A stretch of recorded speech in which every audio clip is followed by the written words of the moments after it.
Hello ভিয়াস, আসসালামু আলাইকুম। আপনারা আপনাদের ফেসবুকের প্রোফাইল পিকচারটি কিভাবে সুরক্ষিত রাখবেন চলুন দেখা যাক। এর জন্য প্রথমে ফেসবুক অ্যাপ্লিকেশনটি ওপেন করে নিতে হবে।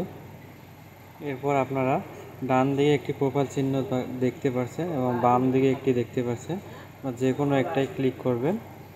ক্লিক করার পর আপনারা এখানে দেখেন প্রোফাইল পিকচারটি আছে, এখানে ক্লিক করবেন। এখানে ক্লিক করার পর এখানে দেখেন turn on profile picture guard লেখা আছে, এটা আপনারা ক্লিক করে দেবেন। এটা ক্লিক করে দেওয়ার পর নেক্সট লেখা চলে এসেছে, আপনারা নেক্সটে ক্লিক করবেন। নেক্সটে ক্লিক করার পর আপনারা এখানে সেভ এখানে ক্লিক করবেন। ক্লিক করার পর আপনাদের প্রোফাইল পিকচারটি এখন কিন্তু লগ হয়ে গেছে। আপনার এই প্রোফাইল পিকচারটি এখন কেউ চাইলে স্ক্রিনশট ডাউনলোড সেভ করে শেয়ার করে নিতে পারবে না।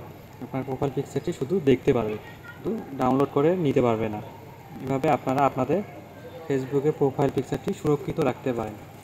ভিডিওটি যদি আপনাদের কাছে ভালো লেগে থাকে তাহলে আমাদের চ্যানেলটি লাইক, কমেন্ট, শেয়ার এবং সাবস্ক্রাইব করে আমাদের পাশেই থাকবেন।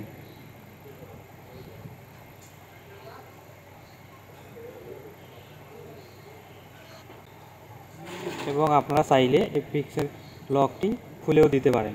এর জন্য আবারও আপনাদেরকে এই প্রোফাইলে ক্লিক করতে হবে। ক্লিক করার পর আবার এখানে দেখেন turn off your profile picture guard, এখানে ক্লিক করতে হবে। ক্লিক করার পর ইয়েসে ক্লিক করতে হবে। ক্লিক করলে আপনারা ইয়েস করে দিলে দেখেন এই লকটি কিন্তু খুলে গেছে।